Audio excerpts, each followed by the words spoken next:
जैसा कि आप सभी लोग जानते हैं, इंदौर शहर आर्थिक गतिविधियों के मामले में देश में दूसरी आर्थिक राजधानी के रूप में जाना जाता है। आजकल स्टॉक मार्केट के जरिए शेयर्स में बहुत सारे लोग इन्वेस्टमेंट करने को तैयार रहते हैं। इसी का फ़ायदा लेते हुए हमारे शहर में बहुत सारी एडवाइज़री कंपनियां संचालित हो रही हैं। इसमें से कुछ एडवाइज़री कंपनियां बहुत अच्छा काम करती हैं और निवेशकों को वास्तव में अच्छा लाभ भी दिलवाती है इन्वेस्टमेंट करवा करके, लेकिन इसकी आड़ में कुछ चालाक और धूर्त किस्म के लोग सेबी का सर्टिफिकेट प्राप्त करके या एडवाइज़री कंपनी खोल लेते हैं और सेबी के जो रेगुलेशन है इस संबंध में उसका उल्लंघन करते हुए अपने निवेशकों की गाढ़ी कमाई को, उनका डीमेट अकाउंट और यूज़र नेम पासवर्ड भी अपने पास लेकर के मनमाने तरीके से उनकी पूंजी का उपयोग करते हैं। कई बार अपने निजी उपभोग में भी कर लेते हैं और बाद में उनको बता देते हैं कि आपका पैसा शेयर मार्केट में जो लगाया था वो पूरा डूब गया है। निवेशकों को वो कोई स्टेटमेंट भी नहीं देते, ये भी नहीं बताते कि उनके लिए उन्होंने क्या शेयर्स, कौन से शेयर्स लिए थे और उसमें क्या हुआ, कैसा हुआ।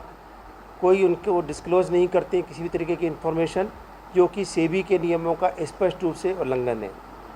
इस तरह की काफ़ी लंबे समय से बहुत सारी शिकायतें प्राप्त हो रही थी और इसमें वो लोग जानबूझ करके देश के विभिन्न हिस्सों से फ़ोन कर करके और फंसाते हैं भोले भाले लोगों को, उनकी गाड़ी कमाई को इन्वेस्टमेंट कराते हैं।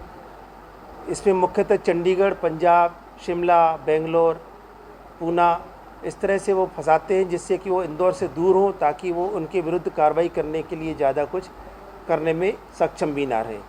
साथ ही ये लोग रजिस्टर्ड एड्रेस कुछ और होता है और संचालन कहीं और से करते हैं, ताकि यदि कोई आदमी इनके ढूंढता हुआ आए भी तो इनको ढूंढ ही ना पाए। तो इस तरह की बहुत सारी शिकायतें मिल रही थी। तो एसपी हेडक्वार्टर श्री सूरज वर्मा के नेतृत्व में यहाँ पर एडिशनल एसपी क्राइम और एडिशनल एसपी विजयनगर जोन 2 के नेतृत्व में एक टीम का गठन किया गया। सभी आवेदन पत्रों का बारीकी से अध्ययन कर करके कल 25 जुलाई को टोटल 6 कंपनियों पर एक साथ रेड की गई, जिसमें हमारे विजयनगर लसूड़िया थाने का बल, कंट्रोल रूम का बल, कुल मिला के 150 से अधिक पुलिस कर्मियों की टीम बनाई गई थी, जिन्होंने एक साथ एक ही समय पर रेड की। 6 कंपनियों के ऊपर रेड की गई। इसमें से 5 कंपनियों के कार्यकलाप संदिग्ध थे और उनके पास सेबी के नियमों के मुताबिक सही तरीके से रखरखाव नहीं था, संधारण नहीं था अकाउंट्स का, और निवेशकों के डीमेट अकाउंट और पासवर्ड उनके पास थे। उनके जो कर्मचारी वहाँ रह रहे थे, जो सेबी का नियम है कि जो भी इस चीज़ को हैंडल करेगा वो कम से कम पोस्ट ग्रेजुएट होना चाहिए फाइनेंस या बैंकिंग के किसी भी शाखा में, वो भी नहीं थे। बहुत सारे कर्मचारी अंडर ग्रेजुएट थे और जो संचालक जिनके नाम से लाइसेंस था या सर्टिफिकेट था वो वहाँ पे थे ही नहीं, या फिर जिस पते पर रजिस्टर्ड कराई गई थी उस पते पर उसका संचालन होना नहीं पाया गया। इस तरीके से 5 कंपनियों के खिलाफ अपराध पंजीबद्ध किए गए हैं, 4 विजयनगर थाने में और 1 लसूड़िया थाने में किया गया। कुल मिलाकर के 8 आरोपियों की गिरफ्तारी की गई है, जो उनके संचालन कर रहे थे वहाँ पे। उनके या तो प्रोप्राइटर थे या फिर उनके एडमिन या अकाउंटेंट थे। कुछ लोग इसमें अभी फरार हैं, उनकी बारीकी से तलाश की जा रही है।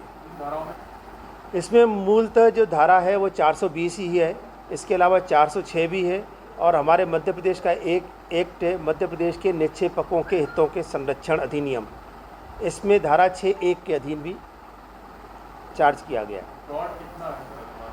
फ्रॉड इसमें अभी तो हमारे पास जो आवेदन थे उसको अगर जोड़ा जाए तो ये भी लाखों में है, लेकिन मैं ऐसे उम्मीद करता हूँ कि जब आपके माध्यम से इसका प्रचार होगा तो बहुत सारे ऐसे लोग भी सामने आएंगे जिनके पैसों को भी इन्होंने काफ़ी हेराफेरी की होगी।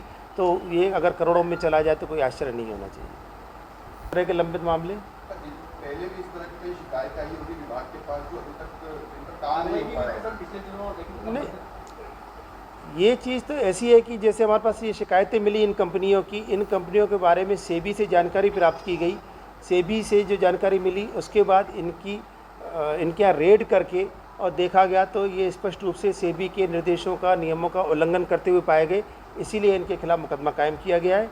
इस तरह के आवेदन पत्र लगातार आते रहते हैं और इस तरह की कार्रवाई सतत रूप से जारी भी रहेगी। ये जो लोग एडवाइजरी कंपनी चला रहे थे, वही मैंने आपको तो बताया जांच में क्या जो सेबी का रेगुलेशन 2003 है, उसका जो नियम है उसके हिसाब से इनके पास एक पोस्ट ग्रेजुएट डिग्री होनी चाहिए और कम से कम 5 साल का एक्सपीरियंस होना चाहिए इस तरह की सर्विसेज का, जो कि नहीं पाया गया।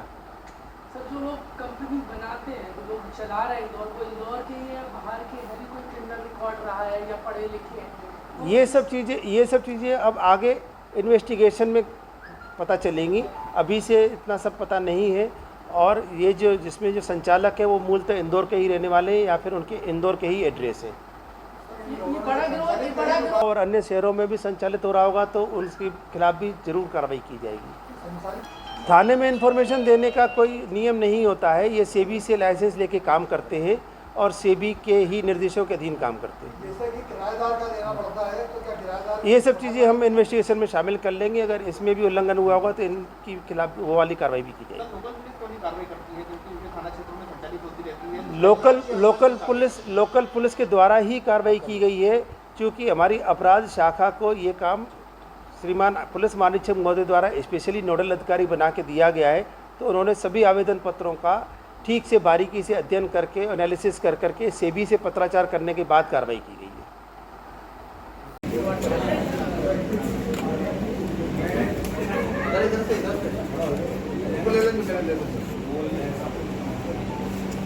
हाँ नहीं मत इधर है तो समझिए ना फिर। हाँ